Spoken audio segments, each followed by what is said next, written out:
Hello there, my little avocado salads. Welcome back to my channel, and if it's your very first time here, my name is Kellyanne Maddox. I am a rebel witch. I talk about spiritual sovereignty, I talk about self-development, I talk about shadow work, I talk about how to nurture your soul. And today I'm going to talk you through some of the books that have nurtured and kissed my soul most of all.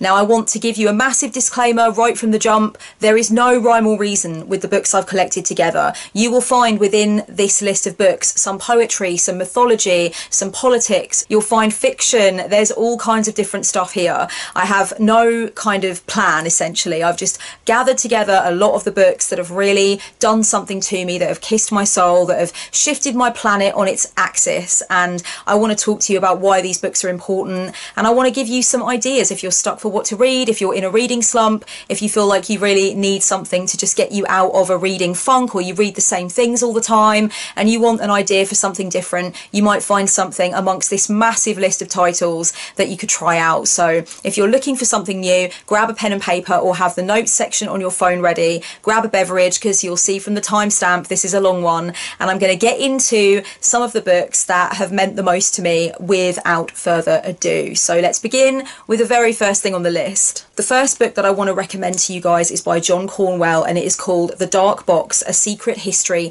of Confession. This is a book about the practice of the confession booth and the practice of confession within the Catholic religious tradition. It talks about how it originated, why Catholics do confession whereas other denominations don't, and it also talks about the tragedy and the secrecy and the corruption and the abuse that has been the result largely of the use of the confession booth in the Catholic religion. It's very important to me for personal reasons. My family has been touched by the Catholic abuse scandal, and it's also important to me from the perspective of a shadow worker and somebody who is actively interested in shadow work and has made courses about shadow work.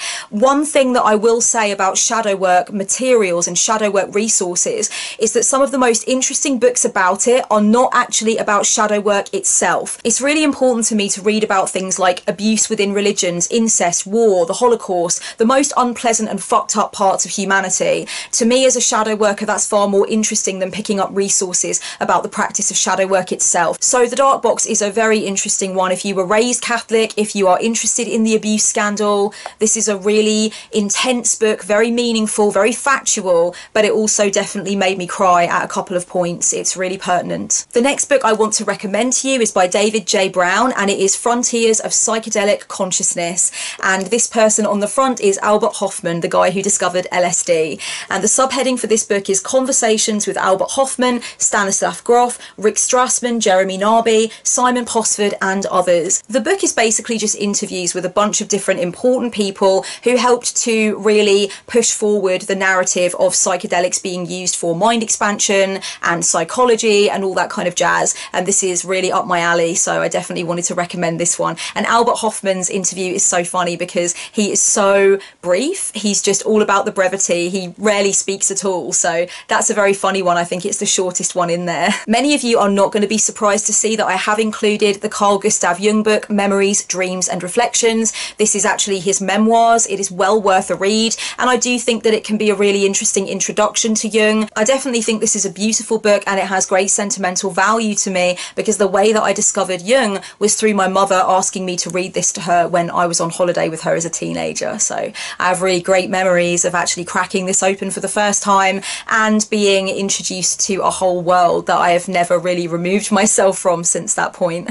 A very, very obvious one, and one that I'm sure a great many of you have been urged to read yourselves. This is Women Who Run with the Wolves by Clarissa Pinkola Estes.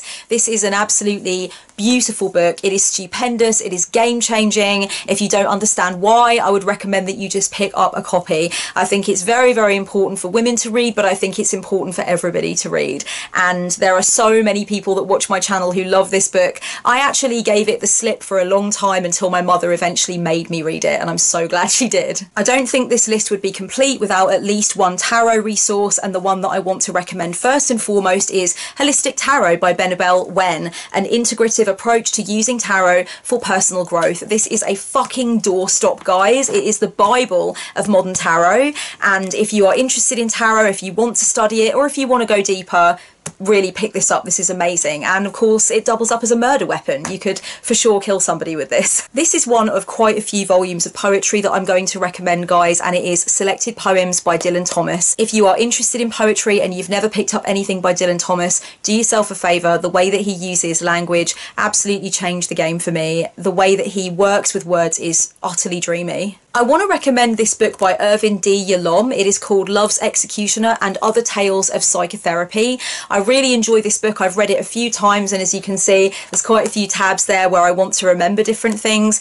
This is actually a short story collection by a psychotherapist just writing about various different experiences with his clients, and I found it to be really illuminating, very humbling, very interesting. I am going to be recommending a little bit of fiction in this list, and the first thing I want to recommend is Patrick Hamilton's 20,000 Streets Under the Sky. This is one of my favourite books of fiction of all time. It is set in really sort of like grimy, dark, mysterious, downtrodden 1930s London. I love the characters, I love the dialogue, I love the descriptions. Everything about this book really speaks to me. I do love Patrick Hamilton's other works as well, but this one is my firm favourite, and overall one of my favourite works of fiction I've ever read. It just hit me during a time in my life where a few experiences of the characters really spoke to me. I was in a very difficult place myself, and I think a lot of the descriptions and a lot of the passages spoke to where I was at that time. It was a difficult read the first time I read it. It was very emotional. I cried, and I've read it a few times since then, and I just fall in love with it more and more. Stranger Music by Leonard Cohen. This is one of his many volumes of poetry. He was actually a poet before he was a musician. I love his music and I love his poetry, and this is just one of a number of books of poetry I could have recommended, but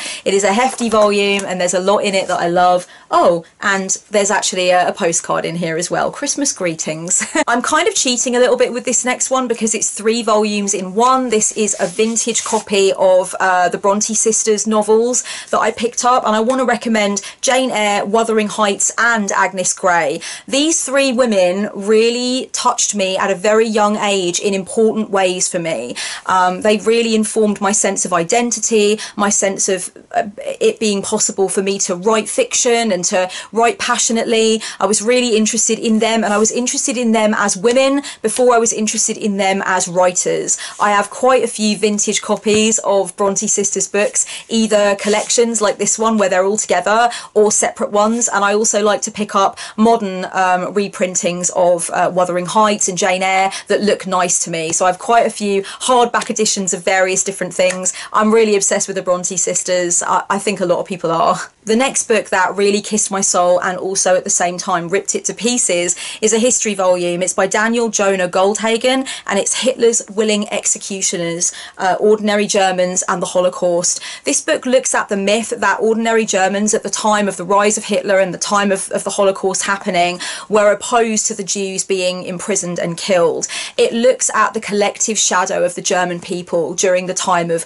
rule by Hitler and during the time of propaganda against the Jews. And again, this feeds into my personal idea that a lot of the most important things we can learn about the human shadow, we learn from history. We don't necessarily learn it from reading about the concept of the shadow itself, but we learn it from reading about the collective shadow, reading about the things that make us feel uncomfortable. So I definitely think this one affected me in an important way, and I definitely plan to reread it at some point this year as well. And while I'm on the subject, I also definitely want to say that Nuremberg, Evil on Trial by James Owen, which is a very popular account of the different interviews and the stuff that took place during the Nuremberg trials, is another one that, much like this one, you know, it taps into the same thing and it makes me think about the collective shadow. It really had a profound effect on me. It definitely kissed my soul, and in a very traumal, tragic but necessary way. I want to recommend the biography of Virginia Woolf by Hermione Lee. If you're interested in Virginia Woolf as a woman, or you're interested in her writing, this is a very, very meaty, incredibly in-depth account of basically anything and everything that happened during her life, and this really meant a lot to me. I'm very connected to Virginia Woolf. I feel like there's something about her and me that is just fused on some deep level, so this was really awesome to read. A book that kissed my soul over and over again, guys, was Interview with the Vampire by Anne Rice, and you can see that this copy is quite battered and quite fucked up at this point. The spine is absolutely dead. I read this and reread this many times as a teenager in a dreamy haze. It is a very sensual, very, very beautiful, poetic piece of fiction. And the other books in the series are great too, but Interview with the Vampire is a classic. I also want to shout out a particular member of my Safe House group on Facebook who actually uses Interview with the Vampire as a sacred text. In fact, I think there might be more than one member who said that they use this as a sacred text, and all I can say is right on. That is definitely up my alley. I don't think I could talk about books that kissed my soul without listing Something by Joseph Campbell, and it's going to be Hero with a Thousand Faces. This is a brilliant examination through ancient hero myths of man's eternal struggle for identity. It looks at the overall narrative of myth, the mythopoetic structure as a universal thing, and then it provides context by talking about different myths from different eras and civilizations. It is absolutely astounding. It blew my fucking mind. So I definitely strongly recommend this, and I would say that it kissed my soul, undoubtedly so. This is Jonathan Black's book, The Sacred History, How Angels, Mystics and Higher Intelligence Made Our World. I absolutely adored this book when I read it. It's incredible, and I want to recommend it to anybody who's interested in myths and fairy tales and religious stories. There is so much in here to grasp onto and learn from. He talks about important figures through history who have made different discoveries or come up with different concepts. He delves into religious stories, and he weaves it all together as though it is the alternative story of history, essentially. So there's so much to delve into, and there's also quite a lot of illustrations and different bits and pieces to look at. It's not just really text heavy. It also has a lot of different things that you can sort of enjoy staring at and kind of really sort of immersing yourself in as well. So this is a great one, guys. Next up is a work of fiction. It is F. Scott Fitzgerald's Tender is the Night. This is a beautiful, beautiful book. It is so wonderfully written. This book is a lot to do with his relationship with his wife, Zelda Fitzgerald. It is about her mental health issues. It's about their marriage, which was so decadent and glamorous and shimmering, but also so wayward and so unpredictable and so damaging. And the way that it's written is just sensational. There are so many different think pieces about how he approached the subject of the mental health of his wife, and also the relationship he has with another character in the book who's representative of someone in his life. And despite all of that, despite sort of like the feminist lens on it and the different perspectives, which I can appreciate, the writing itself is stunning. And also it reminds me of a time in my life that was very poignant when I think I needed to read this book, and it had such a profound effect on me that I do go back and reread it even to this day. I definitely want to mention Roger Lancelyn Green's King Arthur and his Knights of the Round Table. I really enjoy this particular adaptation of the Arthurian tales, and this is illustrated by Aubrey Beardsley, so you cannot complain. Obviously it's this gorgeous hardback with this really lovely sort of insert in the beginning, but then you've got all of these amazing illustrations by Aubrey. Let me just show you a few of these, and this really just sort of sets it off so beautifully that I can dip in and out of this book really on and off through my whole life long. These really gorgeous templates here, so amazing, really atmospheric, and I really just like the way that the myths are written by Lancelyn Green. So yeah, I just wanted to recommend this, and there's definitely a few more pieces of mythology coming, mythology and fairy tales, so definitely stay tuned for more of that. 101 Artist Manifestos is one of my absolute favourite books of all time. I can dip in and out of it, but I can also happily read it through from cover to cover, from the futurist to the stuckist, selected by Alex Danchev. Basically these are literally just what it says on the tin, artists manifestos. Many artists and many collectives that created a school of art wrote down their manifesto for the art that they created, and their beliefs about art and their principles as artists, and all of that is collected here in this book. It is mesmerizing. I love reading manifestos from designers, artists, writers, all kinds of things, political manifestos,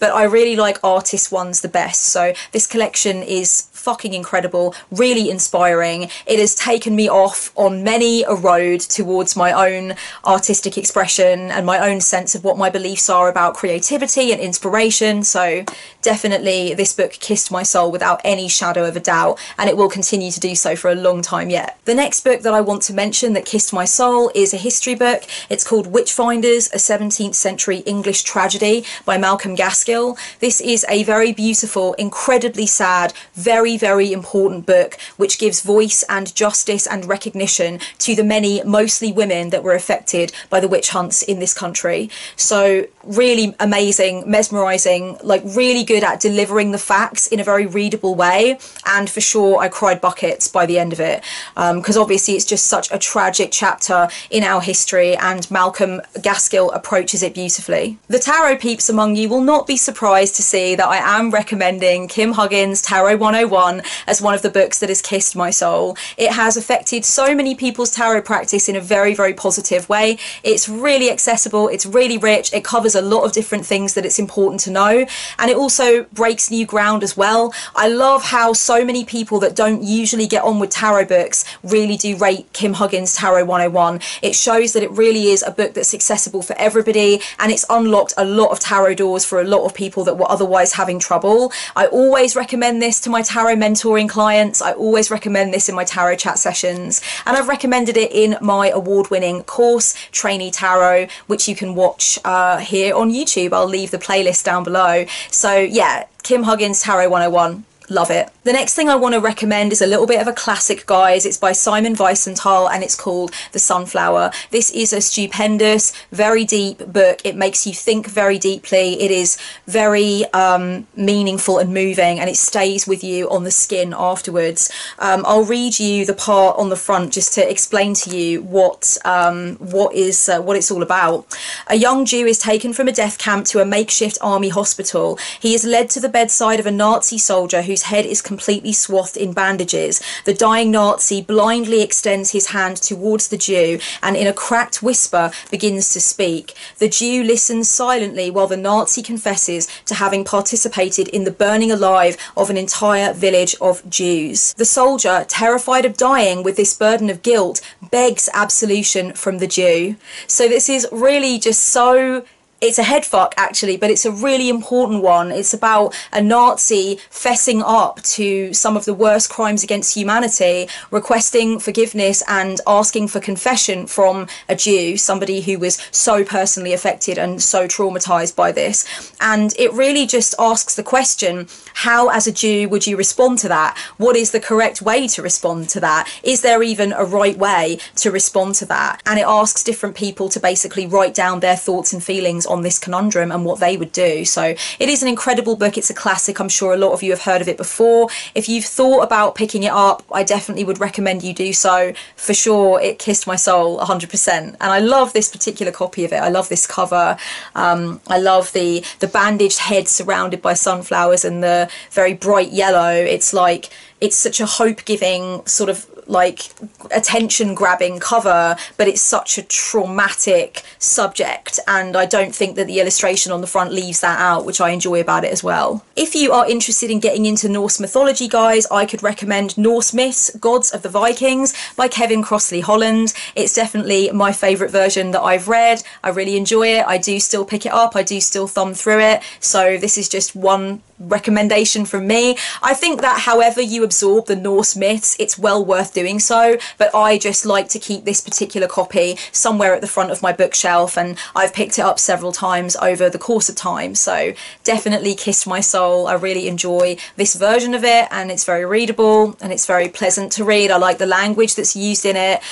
So yeah, and it's got these lovely little sort of carvings, like Norse looking carvings at the beginning of every chapter, and I really do enjoy those images that come at the beginning of every chapter. It just sort of locks you into the story, and each story is written, you know, quite briefly. It doesn't take you into loads and loads and loads of unnecessary detail. It gives you just enough to place you really in there within the context of the myth and feeling like you're in the story and you're seeing the story, but it doesn't ask you to commit to every story for too terribly long, which I really like about this particular version. An absolute classic amongst chaos magicians, witches, occultic people who sail in the esoteric seven seas is is Book of Lies, The Disinformation Guide to Magic and the Occult, edited by Richard Metzger. This is absolutely filled with occult counterculture information, lots and lots and lots of different tidbits, lots of info about different figures, different ideas, different stuff you can play with, different techniques. Definitely have a look at it and put it on your reading list if that sounds like it might be up your alley. Bukowski and I go back a very long way. I love his writing, I love his way of expressing himself, I love his poetry. I'm not necessarily saying I think I would have gotten along with him or I would have been friends with him, but the way he writes has definitely opened up a lot of doors for me, and I felt a lot of empathy for a lot of the things that he wrote, and I have definitely been given permission to write the kind of things I wanted to write through bonding with his work over the course of time. I have lots of volumes of his poetry and lots of his novels. I just needed to find something to put on the list, and it could really have been any of them, I think, or quite a lot of them I would have put on the list. So I want to select Run with the Hunted, which is actually a reader of different excerpts of Bukowski's novels and different bits of poetry from various different volumes of poetry that he published. So it basically gave me a taster over the course of time of the feel of Bukowski, his pace, his voice, and it was really helpful to me. It was the very first thing that I picked up. In fact, I was gifted. That really helped me to introduce myself to Bukowski. So Run with the Hunted is useful if you want to know if you could get into his poetry or enjoy reading his novels. There's lots of different excerpts and bits and pieces here, so it's kind of like a smorgasbord of Bukowski, which is really great. If you want to get into the Greek myths, I would recommend The Greek Myths by Robert Graves. This definitely kissed my soul in so many more ways than one. It is hefty, but it is exceptionally well written. I've definitely gone back to it. I've definitely dipped in and out of it, and I do want to read it again from cover to cover at some point as well. One of my favourite poets of all time is E.E. Cummings, so I definitely want to say that The Selected Poems of E.E. Cummings is a book I've had in my possession for over 10 years now. I absolutely adore it. It changed my attitude on what can be done with language and how you can structure poetry. It really is so elemental and so natural and organic. I think a lot of his poems feel like they're just growing out of the ground, and they are raw and they are uncut, but they are so delicate and so elegant and so divine in their own ways. I know a lot of people love E.E. Cummings. If you're looking for new poetry, definitely kissed my soul, that's for sure. One of my favourite books about shadow work is Romancing the Shadow by Connie Zweig and Steve Wolfe. How to access the power hidden in our dark side. This is an amazing approach to shadow work, which gave me so much to work with. It was really amazing. It came from a very personal place from both of the authors, but their personal stories and their personal ways that they connected with shadow and understood the concept of shadow work actually opened up a lot of doors for me into my own understanding and helped me to expand my sense of what the concept of shadow work is. So I definitely recommend this one. The next book I want to recommend is by Megan Watterson. It's called Reveal, a Sacred Manual for Getting Spiritually Naked. And this is about her personal journey to connecting with the divine feminine externally and internally. And it's about her pilgrimage to see the statues of the Black Madonna, and basically how her journey takes her on this exploration of the inner self, as well as the exploration of the cult of the Black Madonna and what it means. And this is a very easy read, very accessible, very relaxing. You'll get it done in not much time, but it really sort of left an impression on me. It made me feel like she understood some of where I was coming from with my own exploration of the divine feminine. And for me, I haven't always allowed myself to explore that particular archetype. That's something that came to me because I needed it to come to me, and this book was one of the things that I think opened the door and gave me that permission. I picked up this incredible Reader's Digest massive hardback volume from a charity shop many moons ago. It's called Folklore, Myths and Legends of Britain. I know that it's a particular book that a lot of UK witches have and cherish, and I really love having a copy myself. There's so many awesome pictures in here, different facts and bits of information about all kinds of ghost stories and bits of folklore from all across the British Isles. It's an amazing one to dip into. It's an amazing one to get out and pass around. It's incredible if you are in a reading funk, in a slump, not really sure what you want to pick up, but you just want something that is consistently interesting and you can just sort of like flit around, basically. I love books where you can just flit around, so this one has been a great pleasure to own for a very long time. I really enjoy it. I'm so sorry about the lighting in this video, guys. I am trying to use natural light and the sun is in and out from behind the clouds.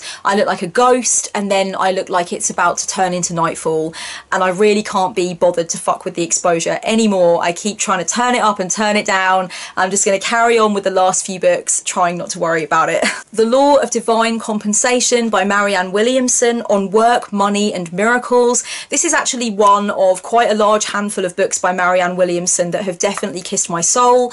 This is the one that was closest to hand, and I definitely would say this kissed my soul. This is about really doing your spiritual work in the world, getting remuneration for it, feeling okay about that, and feeling that you're doing the work you're supposed to be doing in an ethical, meaningful way. It's quite slim, it's quite a nice easy read, it's relaxing, and it's also got all of these sort of quotes throughout it that you can enjoy as well. So you've got, let me just see if I can find a few. Oh, this bloody light, you're not going to be able to see, hang on. So you've got sort of like quotes from her in a bigger typesetting, so as you go through you can just sort of enjoy all of these little bits of wisdom and little reminders coming up, and I really enjoy that as well. This is very good for a summer read, a beach read, something to read little by little as you fall asleep. Marianne Williamson's way of writing is beautiful, it's compassionate, it's accessible. I'm really a fan. I love Marianne Williamson. Next up is another volume of poetry, guys, by our very own Joey Morris on YouTube. This is Songs of Shades. It is absolutely beautiful. Channeling the Dark Goddess, a collection of sacred poetry channeled from the realm of spirit and held within these pages, is what it says on the back. And it is exactly that. It really connected me to my feelings about the Dark Goddess, about the Dark Mother, about the idea of working with a goddess of the underworld and a goddess of death.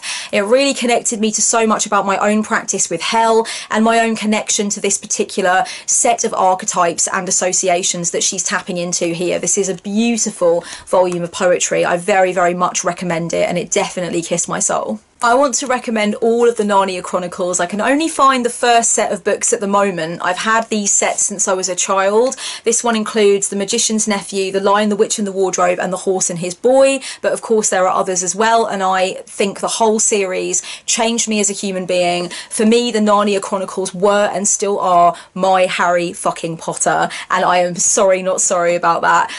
These books changed me, shaped me, illuminated me, made me joyful, made me laugh, made me cry, made me wise, and made me fascinated by the dream world and by myself and by humanity. And Aslan is literally my spiritual granddaddy. Next up is another history book that definitely, without any doubt, kissed my soul 1,000 times. It is Gulag by Anne Applebaum, a history. It is a Pulitzer Prize winning history book about the gulags in the Soviet Union, all about them, their concentration camps, and it goes into the fine detail of what happened in those camps, who was placed into those camps, the culture of those camps, the starvation in those camps, the disease, everything. It is such an incredible and important historical work, and it meant so much to me. On the back it says here, terrifying, searing, one of the great untold stories of the 20th century. It's a triumph, it's extraordinary, it's heartrending, it's painful, it's devastating, it's all of those things, and it hugely needed and deserved to be written. It's incredible. It really did something to me. Next up is an autobiography. It is one of the most read books in my collection. I have read this book about 7 times from cover to cover, and it is Marilyn Manson's The Long Hard Road Out of Hell. I grew up on Marilyn Manson. He was my staple diet from about the age of 14, and I was given this book for my 14th birthday. There's an inscription in the front from my mum, who was very hesitant about buying it for me, but she knew how much I loved him. So despite a few reservations that she had, she picked this up for me, and I hugely appreciate it. And it was well worth doing because I've thumbed through it hardcore for years and years, and I feel like rereading it this summer on the beach, actually. I adore this autobiography. I find it really, really interesting, very, very well read, funny in parts, disturbing and sad in parts, very honest, very raw. Really, really a good book, and definitely altered me, definitely kissed my soul, definitely had an influence on me. Also, can I just say, I very much like some of the images. You can see some of the pages are just falling out now because I've had this for a very, very long time, but I love the kind of Antichrist superstar and dope fiend sort of eras of Manson, so I really enjoy some of the images in here. And he's also got some of his fiction in here that he wrote, and he's got some sort of like illustrations that he did himself for the band and stuff like that, and some of the promo work for the early days of the band. So if you're interested in Marilyn Manson, and like me, Marilyn Manson really informed your upbringing or your teen years, then this is definitely one to get hold of and read if you haven't done. Like, do yourself a favour. It's definitely an important part of the Marilyn Manson experience if you are a fan. The next book is by Philip Carr-Gomm and Richard Haygate, and it is The Book of English Magic. I know that this book is, you know, was an instant classic when it came out. It is really, really interesting. Again, a little bit like the UK sort of folklore and fairy tale book. This is just really something you can dip into and out of. There's loads of interesting information about English magic, exactly what it says on the tin. It's got tons and tons of little sort of like inserts in here, and like pictures of the wood cuttings from back in the day. It's got loads of diagrams and loads of things that sort of catch your eye. It's got pictures of some of the main figures that are being talked about within the book, and different artifacts that have been dug up, information on all kinds of stuff, lists of correspondences. I mean, it's really, really an incredible read, guys. I love this one. And again, it's good for cover to cover. It's good for dipping in and out. I really love it. I couldn't wait to get my hands on this when it was first published, and it's definitely one that has spent a lot of time at the front of my bookcase, so I can keep grabbing onto it. Next up is one of my sacred texts. It is Alice in Wonderland by Lewis Carroll, and this is a particularly beautiful vintage version that I was gifted by my best friend. Lovely hardback in this very beautiful mustard yellow with the incredible Tenniel illustration of the Mad Hatter on the front. So, I mean, there's nothing else to be said about this really. It's such a magical text despite its ominous, dodgy beginnings and the reason why it actually exists in the first place.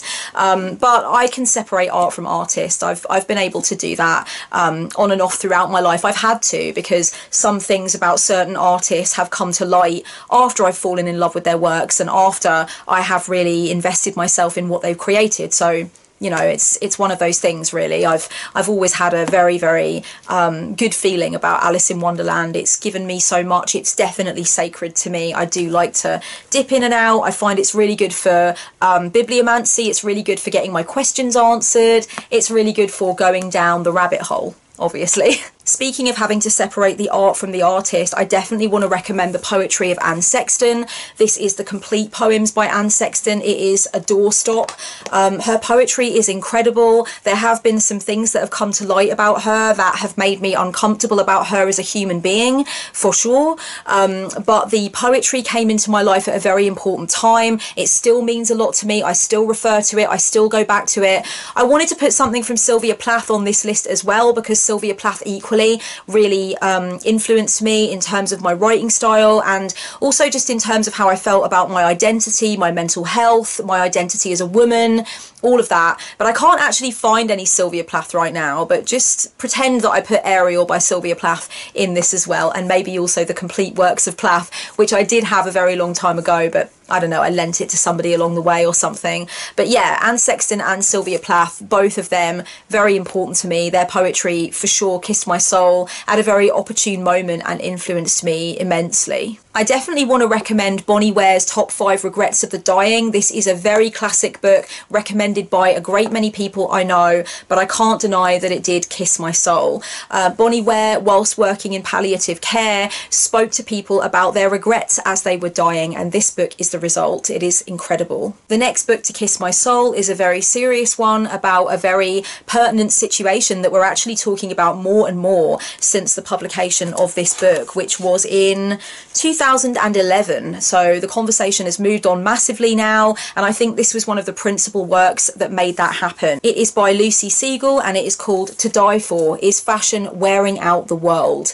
This was a very illuminating read for me, very painful read, very important read, all about the fashion industry, all about the dangers of fast fashion, the dangers of designer and luxury fashion, the cost to the earth, the cost to humans, the cost to animals. It was a real wake-up call for me. It really grabbed me by the short and curlies. It definitely kissed my soul, and it made me operate differently from that point after. So if you're interested in fashion, if you're interested in the economic, the environmental cost of fashion, if you want to know more about what happens with both fast fashion, cheap fashion and luxury fashion, I definitely would recommend this one. I'm sure there's a lot more that's been written about this since, but this I think was really like the breakthrough work that got people fully talking about it at the time. Try to keep in mind what I said earlier about separating separating the art from the artist, guys, because the next book that kissed my soul is Naked Lunch by William Burroughs. I am in no way advocating him and his behaviours as a human being, okay? I am just saying that this book had such a heady and profound effect on me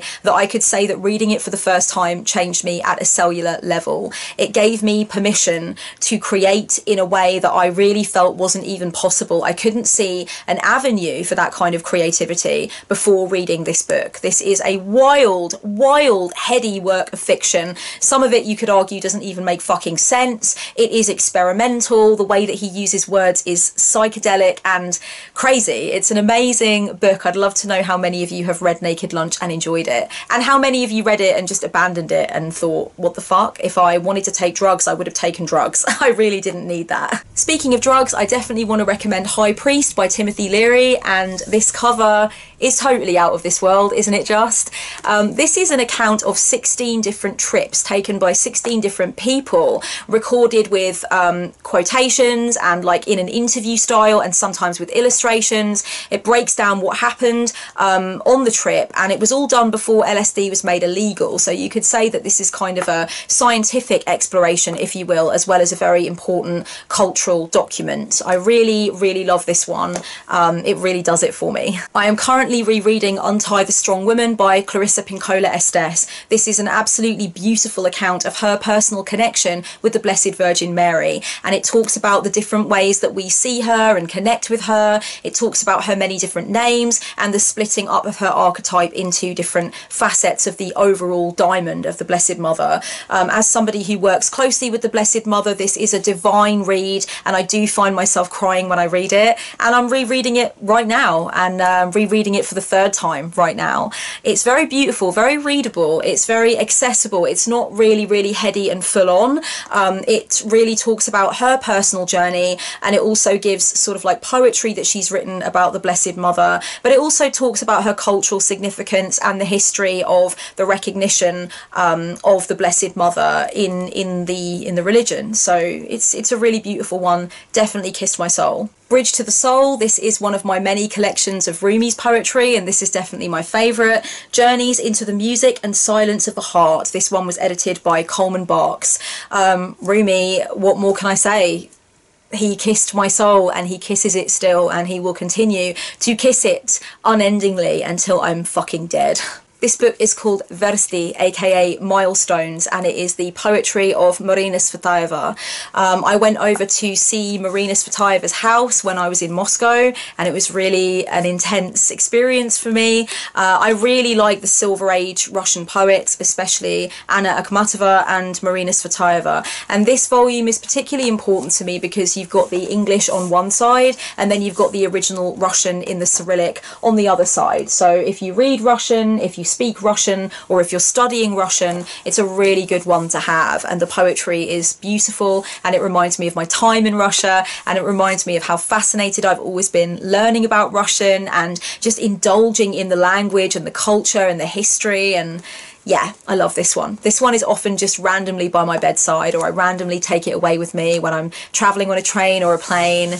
It's been around with me, it's been around. Of course, I'm going to say that Condensed Chaos by Phil Hine definitely kissed my soul. It was my introduction to chaos magic, and it is a great many people's introduction to chaos magic. Of course, there's so many amazing books out there about the subject of going off-road with magic and chaos magic and all that jazz, but for me, this is always going to be one that I return to with affection. The final book that I want to include in books that kissed my soul is Meeting the Shadow, The Hidden Power of the Dark Side of Human Nature. This is another book by Connie Zweig, but also it was edited equally by Jeremiah Abrams, and it includes 65, I think, different articles from different thinkers and philosophers and psychoanalysts about the dark side of human nature and the power of the collective shadow. I definitely would recommend this one for people interested in shadow work and the concept of the shadow. So these have been some books that have kissed my soul. I hope that this has been worthwhile and interesting for you guys. I'd love to know down below which books have kissed your soul, and if there are any that overlap with mine. Much love until the next video, guys. Blessed be.